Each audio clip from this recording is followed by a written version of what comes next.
अब देखो, आज हम बात करेंगे नॉर्मल रेसिडेंट और रेसिडेंट ऑफ अ कंट्री। अब नॉर्मल रेसिडेंट क्या होता है? जब भी हम नेशनल इनकम में पढ़ते हैं तब हम नॉर्मल रेसिडेंट की बात करते हैं नेशनल इनकम में, क्योंकि हम सिर्फ नेशनल इनकम में नॉर्मल रेसिडेंट को ही इंक्लूड करते हैं। अब रेसिडेंट का मतलब और नॉर्मल रेसिडेंट का मतलब सेम होता है। कहीं आपको रेसिडेंट लिखा हुआ मिलेगा या फिर कहीं आपको नॉर्मल रेसिडेंट लिखा हुआ मिलेगा, तो कंफ्यूजन में नहीं आना, ठीक है। अब देखो, हु इज अ रेसिडेंट, ठीक है। क्वेश्चन ये है ना कि नेशनल इनकम ये बोलता है ना कि आप सिर्फ नॉर्मल रेसिडेंट को इंक्लूड करोगे, तो who is a normal resident, who is a resident of a country, ठीक है। A resident is said to be a person और इंस्टीट्यूशन। यहाँ पर सिर्फ हम एक इंसान की बात नहीं कर रहे, यहाँ पर आपका वो नॉर्मल रेसिडेंट एक इंस्टीट्यूशन भी तो हो सकता है, ठीक है। तो पर्सनल, पर्सन और इंस्टीट्यूशन दोनों इंक्लूड करेंगे। A resident is said to be a person और institution who ordinarily resides. Ordinarily resides मतलब सामान्य निवासी, मतलब सामान्य तरीके से जो निवास कर रहा है, ठीक है। हाँ, अब कंट्री में, एक कंट्री में, in a country whose centre of economic interest lies in that country. उसका इकोनॉमिक इंटरेस्ट ना उस कंट्री में होना चाहिए। एक रेसिडेंट कौन होता है? या फिर तो एक पर्सन होगा या फिर एक इंस्टीट्यूशन भी हो सकता है, दोनों हो सकते हैं रेसिडेंट, जो एक सामान्य तरीके से निवासी है किसी भी कंट्री का, और उसका जो इकोनॉमिक इंटरेस्ट है वो उस कंट्री में होना चाहिए। आगे आपको पता चल जाएगा इसका मतलब। तो he is called a normal resident since he normally lives in the country of his economic interest. सिर्फ शर्त ये है कि उसका जो इकोनॉमिक इंटरेस्ट है ना उस कंट्री में होना चाहिए जब तक वो रह रहा है, ठीक है।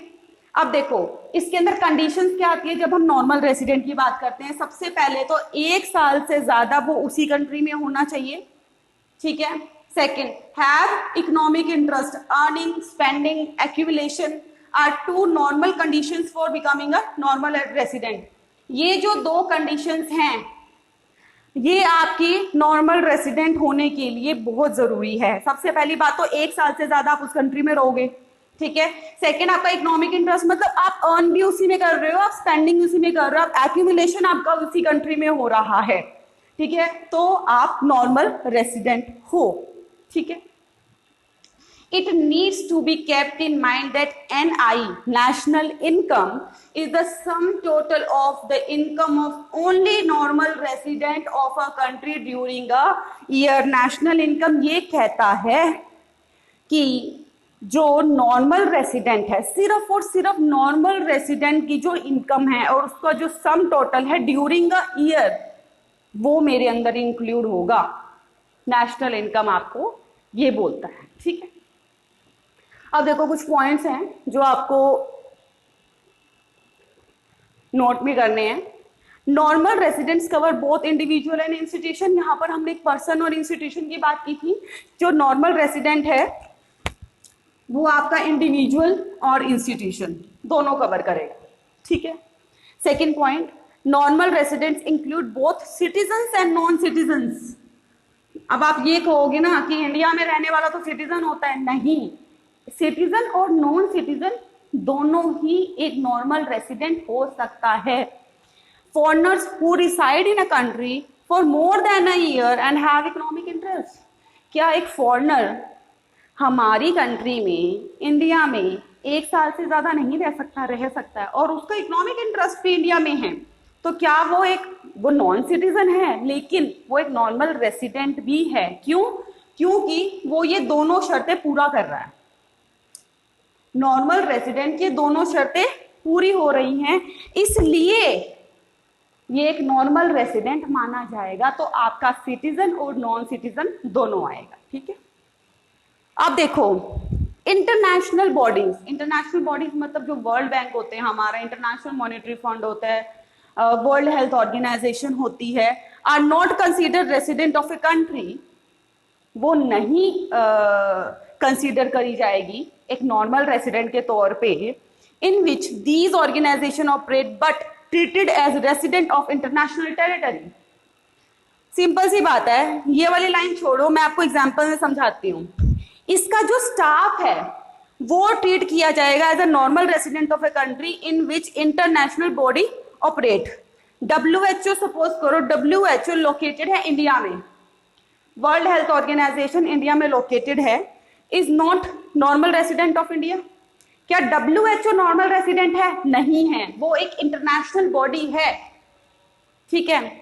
बट जो अमेरिकन WHO में, हमारे इंडिया में WHO में काम कर रहे हैं, जो 1 साल से ज्यादा काम कर रहे हैं, उनका इकोनॉमिक इंटरेस्ट इंडिया में है, तो क्या वो नॉर्मल रेसिडेंट नहीं हुआ? हुआ ना।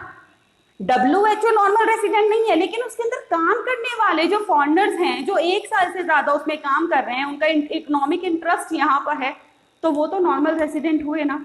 क्लियर हो गई? तो इसीलिए international bodies like world bank, WHO, IMF are not considered resident of a country in which these organisation operate, but treated as resident of international territory, ठीक है। And the staff of these bodies are treated as normal resident of a country in which international body operate. WHO नहीं है, लेकिन उसके अंदर काम करने वाले तो इंडिया में ही रह रहे हैं ना, 1 साल से ज्यादा रह रहे हैं ना, उनका इकोनॉमी, वो खा रहे हैं, पी रहे हैं, अर्न कर रहे हैं, स्पेंड कर रहे हैं, एक्यूमुलेट कर रहे हैं, जो भी कुछ कर रहे हैं वो इंडिया में तो कर रहे हैं ना, ठीक है। तो इसलिए वो नॉर्मल रेसिडेंट हुए, ठीक। अब देखो,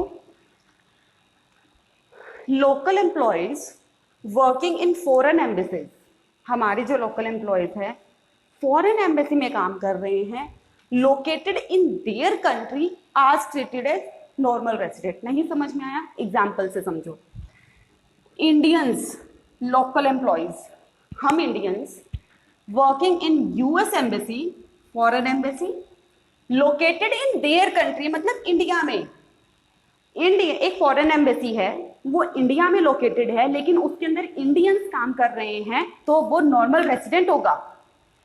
ये दोनों लाइंस में यही लिखा होगा। Local employees working in foreign embassy located in their country are treated as normal resident, ठीक है। Workers from across the border, workers from across the border, suppose यहाँ पर नेपाल है, यहाँ पर चाइना है, ठीक है, who cross border in the morning to work with other country like Indians who work in Nepal। India है, इंडियन है, वो नेपाल में काम करने जा रहे हैं, and return in the evening are not resident of a country where they work। Indian Nepal में काम करने जा रहा है सुबह, ठीक है, शाम को वो इंडिया में लौट जाता है, तो क्या वो नॉर्मल रेसिडेंट है? नहीं, he will not be considered as normal resident of India, ठीक है। हो गया दोनों क्लियर?